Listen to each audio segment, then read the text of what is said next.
नमस्कार, मी राजेंद्र साळोखे. निमजो इंडियन डिफेन्सवर हा माझा दुसरा व्हिडिओ आहे आणि बरंच पॉप्युलर व्हेरिएशन आहे. म्हणजे विद्यार्थ्यांना तर मी असं सांगतो की D4ला निमजो इंडियनच खेळा. सगळ्यात पॉप्युलर व्हेरिएशन हेच आहे. आता बेसिकली ह्याच्यामध्ये जो इंडियन डिफेन्स नाव आलं ते का आलं तर मूळ किंग्ज इंडियन डिफेन्स होता आणि तो मॉडिफाय करून निमजोविचनी तो निमजो इंडियन केला.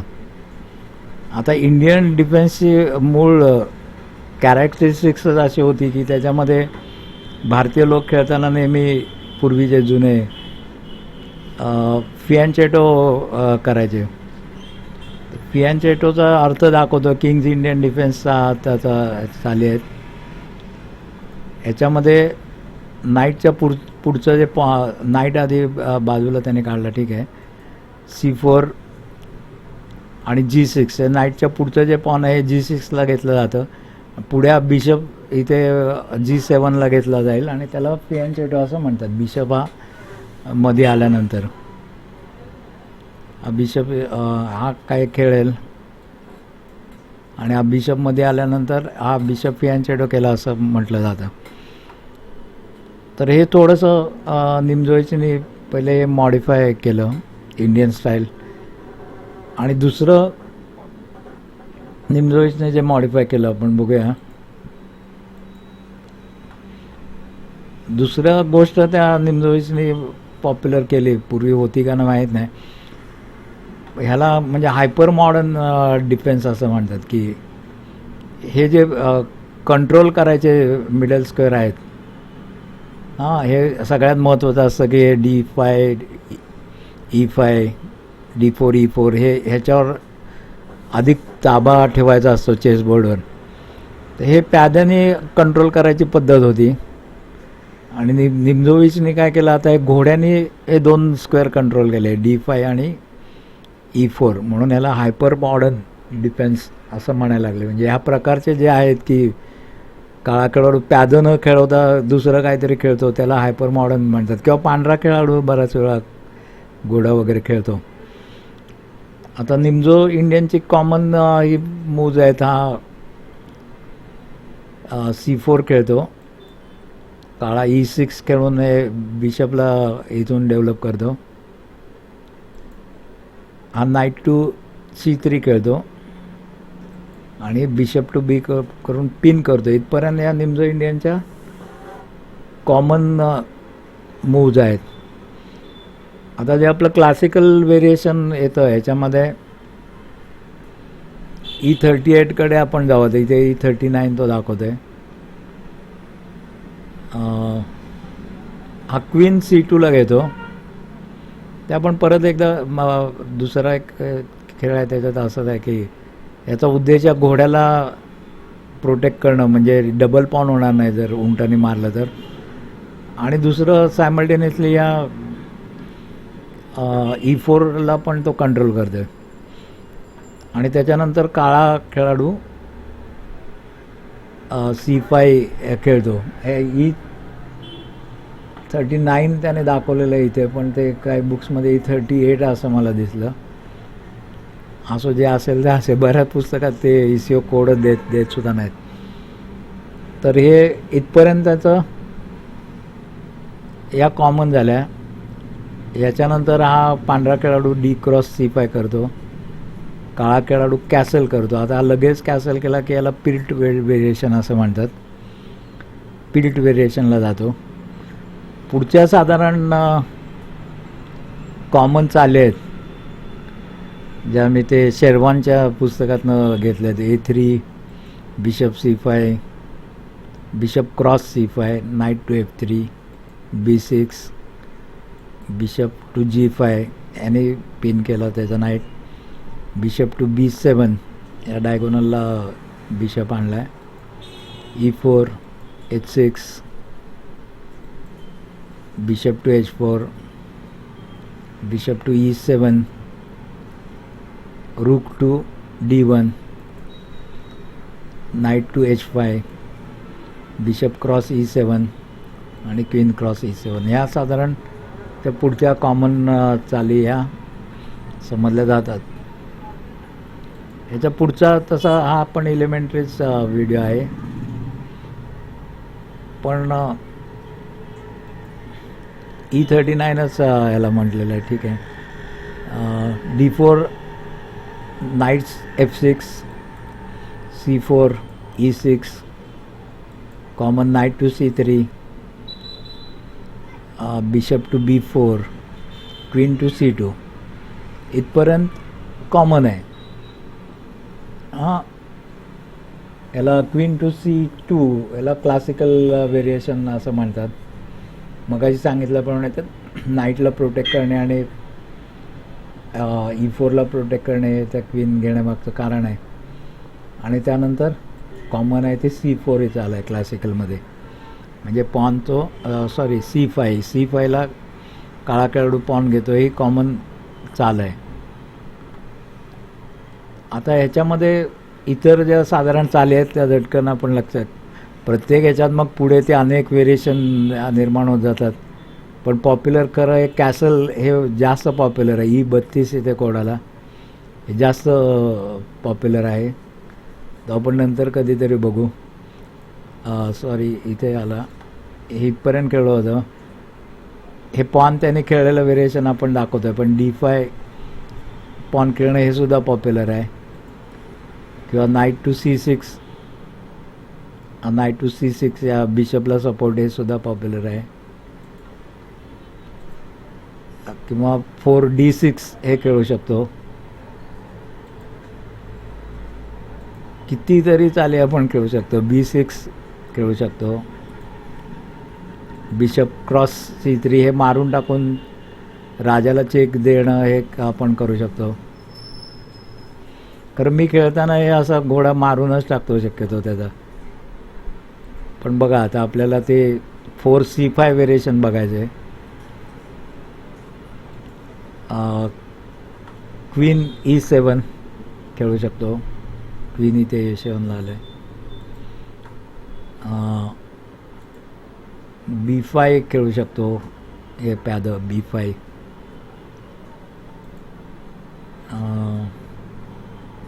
H6 खेळू शकतो. हे पॉन इथे वरती आणलं.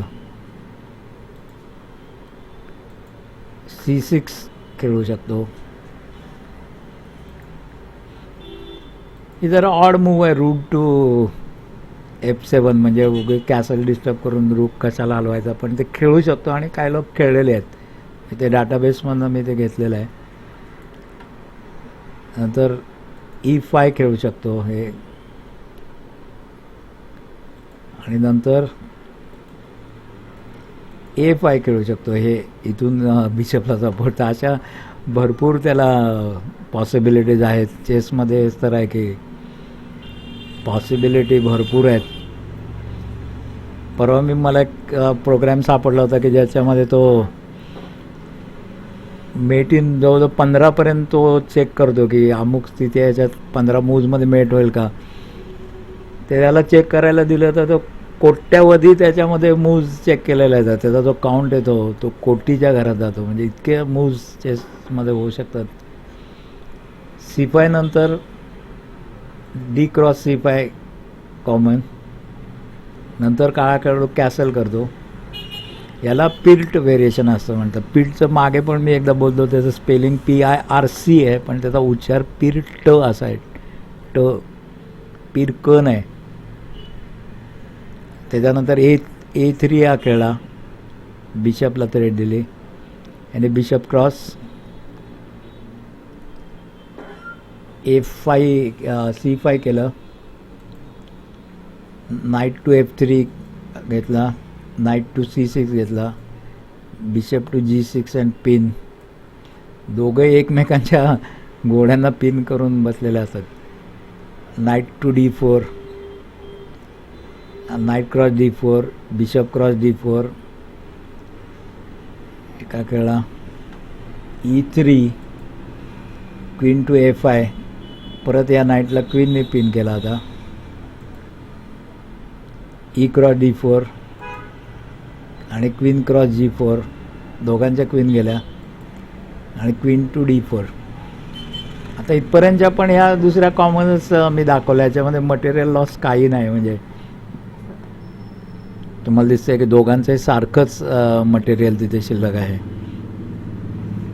हे स्टँडर्ड मूव्जच सगळ्या ह्या दिलेल्या आहेत. आता इथे गेम आहे आणि मोठ्या मोठ्या लोकांनी म्हणजे खेळलेला गेम आहे. एक कोण आहे, कासिलियन्स का अलिना आणि कोणतरी गॅलिओमोआ अलिसा यांच्यामधला गेम. गेम मी सगळे देतो ते मोठ्या मोठ्या प्लेयर्सचे आहेत, ग्रँडमास्टर लेवलचे जवळजवळ.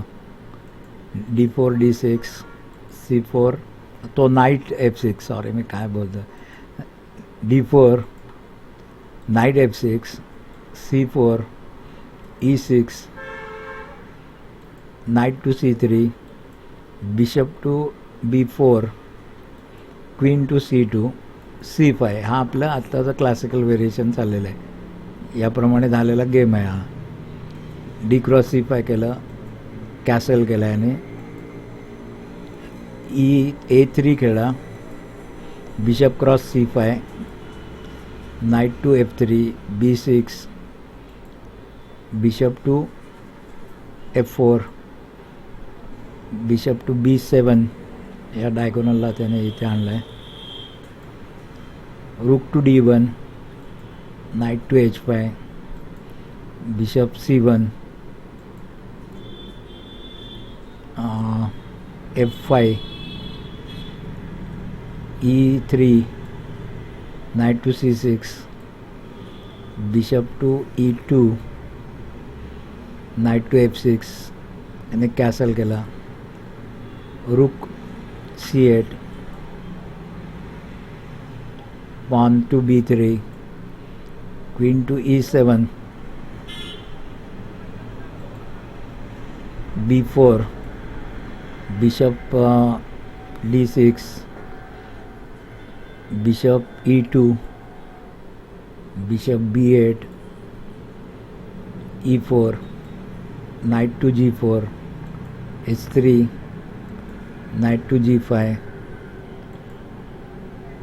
E cross F5 knight to B4 A cross B4 knight to F3 bishop cross F3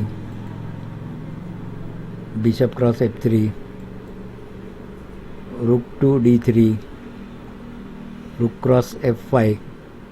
आता याने किती चालाकीने या सगळ्या गोष्टी आणल्यात. आता बघा कसं पटकन आला की सिच्युएशन त्याने असे निर्माण केले की कॅसल ब्रेक झाल्यासारखंच होतं आहे. कारण हा रूक किंवा क्वीन जर इथे आणली G5ला, याच्यावर आणली, नेहमीच टॅक्टिक्स आहे, तर तो याला मारू शकत नाही. बिशपला या पॉनने मारू शकत नाही पांढरा खेळाडू. आणि तेच करायच्या मागे तो काळा खेळाडू आहे. याने रूक बाजूला काढला. Rook to E1 queen to G5 त्याने आपलं साध्य करून घेतलं. रूक क्रॉस F3.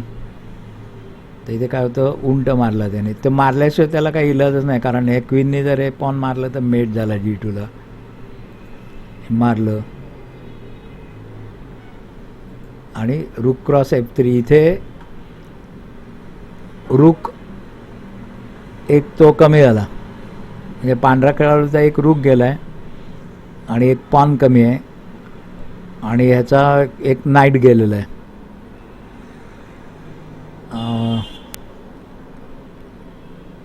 काळ्याचा दुसरा पण नाईट दिसत नाही.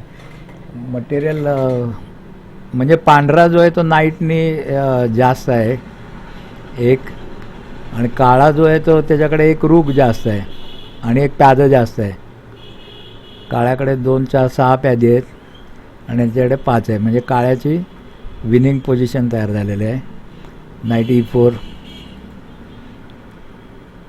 आता बाकीचं काय थोडंसं बरोबर हे करतो. याच्यात दाखवण्यासारखं नाही. ते नाईट कसा गेला चूक होते आणि मोठे मोठे लोक नाईट आणि हे घालून बसतात.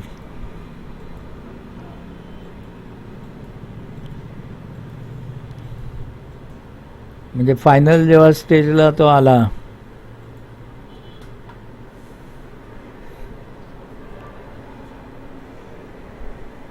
आता काय मटेरियल लॉस नंतर काय झालेलं नाही आहे, पण एक पॉन त्याचं अजून गेलं पांढऱ्या खेळाडूचं.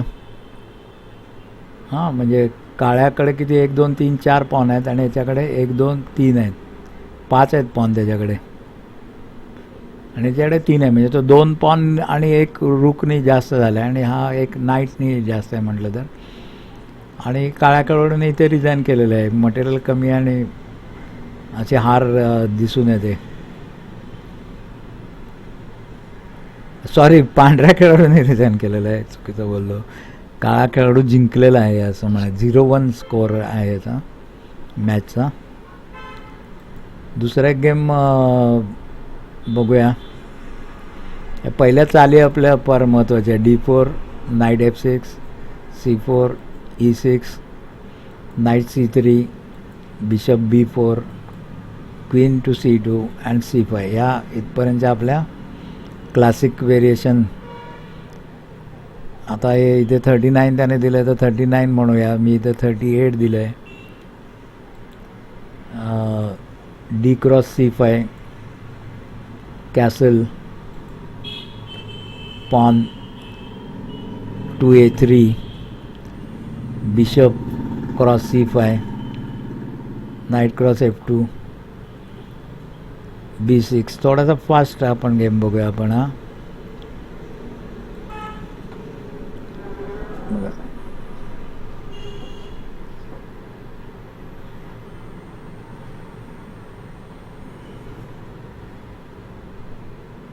आणि तसा मोठा गेम आहे. म्हणजे टोटल 56 चाले झालेले आहेत.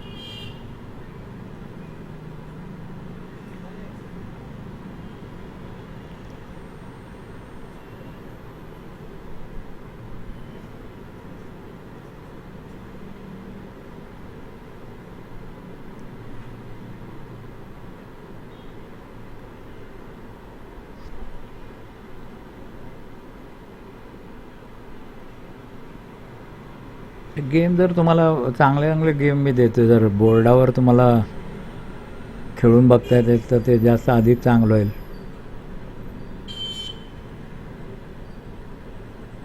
कारण हे सारखं मग व्हिडिओ पॉज तरी मी बऱ्यापैकी तो स्लो केला आहे. मटेरियल बॅलन्स अजून त्याने राखलेला आहे, दोघांचं सारखंच आहे.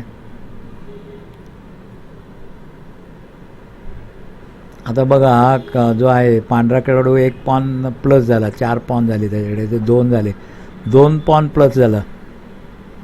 हां, म्हणजे हा खेळ त्याने पॉनवरच जिंकलेला आहे. पॉन त्याचे सगळे पॉन म्हणून मारू द्यायची नाही, कमीत कमी करायचा. परवा मी ह्याच्या आधी एक लोड केला आहे व्हिडिओ, त्याच्यामध्ये जुडिथ पोलगर आणि गेम होता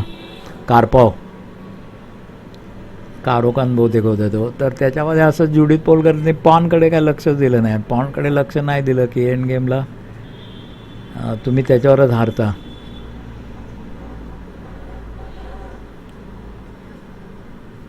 आता 2 पॉननी तो प्लस आहे पांढरा खेळाडू.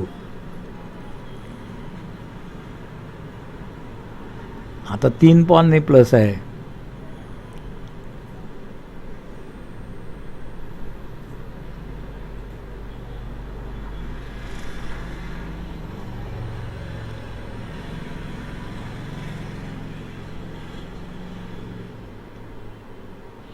आणि त्याचं एक 5 पॉन वरती चाललेलं आहे. आणि ह्या ठिकाणी म्हणजे काळ्या खेळाडूने रिझाईन केलं. 1-0 स्कोअर झालेला आहे. कारण काळ्याचा आता 1च पॉन उरले आणि याचे 4 पॉन आहेत.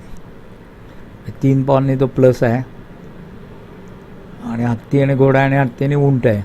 पण पॉनची संख्या बघता ते 5 पॉन होण्याचे भरपूर चान्सेस असल्यामुळे काळ्या खेळाडूंनी इथे रिझाईन केलेलं आहे. तर धन्यवाद, बघत राहा. आणि आता हा नवीन चॅनल मिसेस लता साळोखे नावाने मी केलेलं आहे, ह्याला कृपया सबस्क्राईब करा. कारण माझे भरपूर सबस्क्रायबर पूर्वीचे आहेत, परंतु त्यांच्याही लक्षात येत नाही, ते नव्या या व्हिडिओला सबस्क्राईब करत नाही आहेत. त्यामुळे परत परत मी आवाहन करतो की या नवीन चॅनलला सबस्क्राईब करा, म्हणजे तुम्हाला ते बघायला मिळतील. धन्यवाद. ह्याच्यात अजून बरेच व्हिडिओ मी निमजो इंडियनमध्ये आता करणार आहे. आता निमजो इंडियन हाच मी विषय घेतला आहे, कारण माझ्यापुढे असं आहे, म्हणजे मला माहीत नाही पण मी विद्यार्थ्यांना असं सांगतो की पांढरं खेळताना नेहमी E4च खेळा, राजापुढचं प्याद 2 घर खेळा, आणि काळं जर तुम्ही खेळत असाल तर तो E4 खेळला तर तुम्ही कारोगान खेळा, तो D4 खेळला तर तुम्ही स्लाव. पूर्वी मी हे करत असे, स्लाववर मी काय व्हिडिओ केले नाहीत, पण निमजो इंडियन जरा मला सुटसुटीत वाटतो की कॅसल वगैरे लवकर होतो. त्यामुळे पांढऱ्याने क्वीनचं पॉन खेळलं तर निमजो इंडियन खेळा, एवढंच मी त्यांना सांगतो. बाकीचे काय हे करू नका म्हणतो. आणि पांढरं खेळताना E4 खेळला तर त्याने रॉय लोपेज खेळला तर फारच चांगलं आहे. आणि मग तो नॉर्मली ते रॉय लोपेजप्रमाणेच, म्हणजे E4 E5 ही चाल करतात. नाही केली त्यांनी चाल तर थोडंसं आपल्याला मग कारोकान तो खेळला किंवा तो सिसिलियन खेळला तर तो कसं डिफेंड करायचं असं कळलं पाहिजे. मला अजून फारसं काय नाही, सिसिलियन खेळायला तेवढं जमत नाही, त्याचा अभ्यास करायचा. आता निमजो इंडियन संपल्यावर बघूया. म्हटलं होतं मी कारोकान झाल्यावर करीन, पण आता जरा मी निमजो इंडियनकडे लागलो आहे, कारण D4 पॉनचे थोडे ओपनिंगचे आपल्याला प्रॅक्टिस झाले पाहिजे. धन्यवाद.